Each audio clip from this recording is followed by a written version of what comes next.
میں کشمیر یونیورسٹی میں تھا, بیان کر کے باہر نکلا, لڑکے مجھ سے کہنے لگے اسپن تو اس کیا بانو, میں تو کیا چھو بانو, تو میں اس بانوا فلانی طبقہ فلانی طبقہ فلانی طبقہ, میں تو تو بندوں نے کہے طبقہ تو بنو سوچ اسی شاہ ہمدانی کیا شاہ ہمدانی ذریعے جو کشمیر میں اسلام آمد, اور شاہ ہمدان اور بزرگوں کے ذریعے سے کشمیر میں اسلام آیا. اس مسلک کی مکمل ترجمانی, اس مسلک کی مکمل پاسبانی, اس مسلک کو جو کا تو مکمل طور پر آج کے زمانے میں پڑھنے پڑھانے اور سمجھنے والا دیوبند کا علماء کا طبقہ ہے. سیم وہی مسلک قرآن کے بارے میں, حدیث کے بارے میں, فقہ کے بارے میں, بدعات کے بارے میں, صحابہ کے بارے میں, تابعین کے بارے میں, اولیاء کرام کے بارے میں, آستانوں کے بارے میں جو مسلک حق ہے وہ علماء مسلک اہل سنت والجماعت, اور مسلک اہل سنت والجماعت کی پاسمانی اس وقت دیوبند کے علماء. علامہ انور شاہ صاحب رحمہ اللہ تعالی, جس کے بارے میں مولانا اشرف تھانوی نے کیا کہا تھا, کہ اسلام کی سچائی کے دلیل انور شاہ ہے. اگر اسلام غلط مذہب ہوتا انور شاہ مسلمان نہیں رہتا.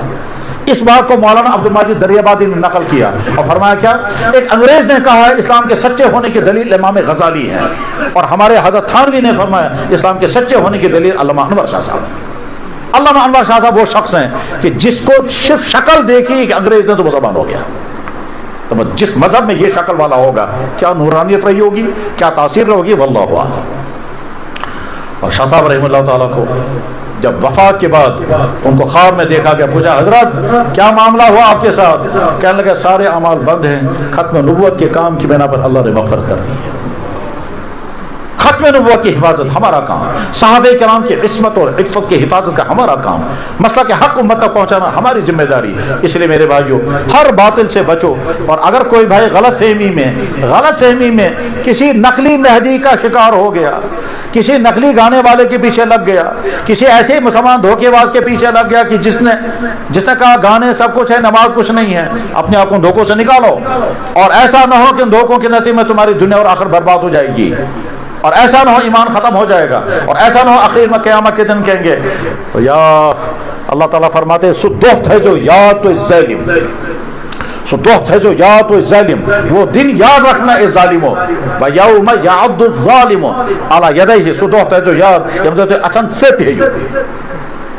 کیا کرو افسوس, یا ویلتا لیتنی لم اتخذ فلانا خلیلا, افسوس میں نے فلانے کو فالو نہ کیا ہوتا, افسوس باسانا میں گلزار پیرس پوتو, افسوس باسانا فلے نسبت, افسوس باسانا فلے خاتون کو کاٹ کر افسوس کرو گے, افسوس میں یہ ویب سائٹوں کے چکر میں نہ ہوتا, افسوس میرا فرینڈ سرکل جنہوں نے مجھے برباد کر دیا ان کے ساتھ میں نہ رہا ہوتا, افسوس میں نے فلانے دوست کے ساتھ نہ رہا, مجھے چرسی بنا دیا, مجھے ڈرگس کا عادی بنا دیا, مجھے بدکاریوں سکھا دی. جناب وہ لٹریچر, وہ ویب سائٹیں, وہ یوٹیوب, وہ فیس بک اور وہ نیٹ کے ان تمام سے اپنے آپ کو بچاؤ جن کے نتیجے میں گمراہی آ جائیں گی, جن کے نتیجے میں مائنڈ سیٹ بگڑ جائے گا. اور اپنے آپ کو بچانے میں اگر کامیاب ہو گئے اور ہم ایمان پر اور اپنے اخلاق کو کام ہے تو زندگی کامیاب.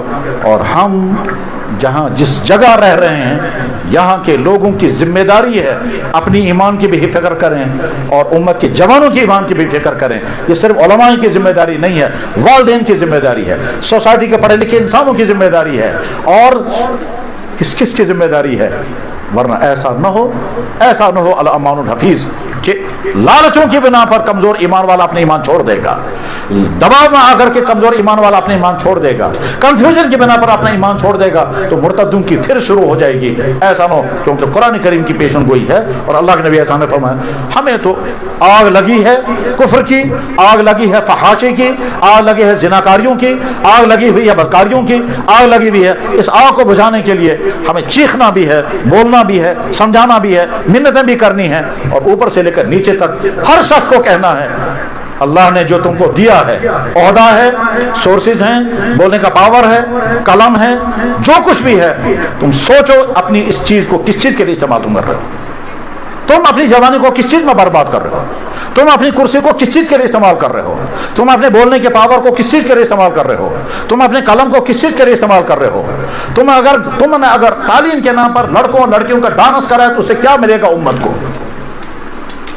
ہر شخص سوچے میں جو کچھ کر رہا ہوں یہ انسانیت اور ایمان والوں کے لیے خیر کا معاملہ ہے یا نہیں. بس ہمیں دو ذمہ, خود بچنا اور لگی ہوئی آگ کو بجھانے کی فکر کرنا. اگر ہم اس کے کرنے میں کامیاب ہو گئے تو ہماری زندگی کامیاب ہو جائے گی. میں حدیث سنا کر بات ختم کر رہا ہوں. جناب رسول اللہ صلی اللہ علیہ وسلم الف الف الف الف مرہ 23 سال آپ نے محنت کی. وہ زمانہ بھی ہوتا تھا ایک کلمہ پڑھنے والا پورے سال تیار نہیں ہوتا تھا, اور ایک زمانہ وہ آ گیا کہ صبح سے شام تک آپ کو فرصت نہیں ملتی تھی, صرف کلمہ پڑھاتے تھے. فوج در فوج لوگ اسلام میں داخل ہو گئے. وَرَأَيْتَ النَّاسَ يَدْخُلُونَ فِي دِينِ اللَّهِ أَفْوَاجًا کا منظر آ گیا سامنے. پھر جب آپ نے حج فرمایا, اس مینا میں, جس مینا میں آپ پر پتھر مارے جاتے تھے, اس مینا میں آپ کے سامنے 1,00,000 سے زیادہ صحابہ کرام بیٹھے. آپ نے فرمایا, لوگوں اللہ تم سے پوچھے گا میرے بارے میں نے دین تم تک پہنچایا یا کہ نہیں, کیا کہو گے؟ صحابہ کرام نے ہاتھ اٹھا کر کہا, یا رسول اللہ ہم گواہی دیں گے آپ نے دین ہم تک پہنچا دیا. تو جناب رسول اللہ صلی اللہ علیہ وسلم نے آسمان کی طرف انگلی اٹھا کر فرمایا, اللہم اشہد, یا اللہ گواہ رہیں انہوں نے تسلیم کر لیا دین, میں نے ان کے حوالے کر دیا, مجھ سے بری ہوں. اس کے بعد فرمایا, انی فاتکم علی الحوض, میں پہلے رخصت ہونے والا ہوں. اب اگلے سال اس میدان میں تم سے میری ملاقات نہیں ہوگی, یہ آخری ملاقات ہے اس میدان میں, تم ہوں گے میں نہیں ہوں گا. کیا بیتی ہوگی اس صحابہ کرام کے ذہنوں پر کہ ہم آخری ملاقات, آخری نظارہ کر رہے ہیں مینا کے میدان میں. پھر فرمایا, میں حوض کوثر پر تمہارا انتظار کروں گا. پھر فرمایا, جب تم میرے پاس آؤ گے تو میں فخر کروں گا باقی قوموں پر, میری امت کیسی اچھی ہے, یعنی میری امت کے علماء کتنے اچھے ہیں, میری امت کے جوان کتنے اچھے ہیں, میری امت کے افسران ملازمین کتنے اچھے ہیں, میرا امت کا بزنس مین کتنا اچھا, میری امت کا فلاں طبقہ, میری امت کی بیٹیاں کتنی با پردہ با حیا. میں فخر کروں گا. باقی قوموں کے پاس ایسے لوگ نہیں ہوں گے کیونکہ ان کے پاس ہے ہی نہیں, نہ حلال ہے نہ حرام ہے, کچھ بھی نہیں. کہ فرمایا, مگر خبردار میرے سامنے اس حال میں مت آنا کہ تمہاری وجہ سے مجھے وہاں شرمندگی اٹھانی پڑے. چلو کاربون کو سوچو, کیا ہماری زندگی ایسی گزرے گی کہ ہم اپنے نبی کے لیے شرمندگی کے لفظ تو میں بتا رہا ہوں, ورنہ شرمندگی نہیں. اللہ کے نبی نے جو لفظ فرمایا تھا میں اس کا ترجمہ کرتا ہوں, اور خود ترجمہ نہیں, میں نے ایک سید عالم کا ترجمہ پڑھا ہے. اس سید عالم وہ نبی کے خاندان کا ہے, اسی نے ترجمہ کیا. میں کہوں گا یا رسول اللہ میں نے ترجمہ نہیں کیا, ترجمہ آپ کے صاحب آپ کے خاندان کے سید عالم نے کیا تھا, میں ترجمہ نقل کرتا ہوں, میں اپنی ذمہ داری نہیں لیتا. اللہ کے نبی نے فرمایا تھا, لوگوں میرے پاس اس حال میں مت آنا کہ تمہاری وجہ سے میرا چہرہ وہاں سیاہ ہو جائے. آپ نے فرمایا, فلا تصودوا وجہی, سنن ابن ماجہ میں حدیث ہے. عہد کرو انشاءاللہ ہم اپنی زندگی ایسی بنائیں گے کہ قیامت کے میدان میں ہم کو دیکھ کر ہمارا نبی خوش ہو جائے, نہ کہ ہمارے نبی کا دکھ ہو جائے. وآخر دعوانا الحمدللہ رب العالمین برحمتک یا ارحم الراحمین.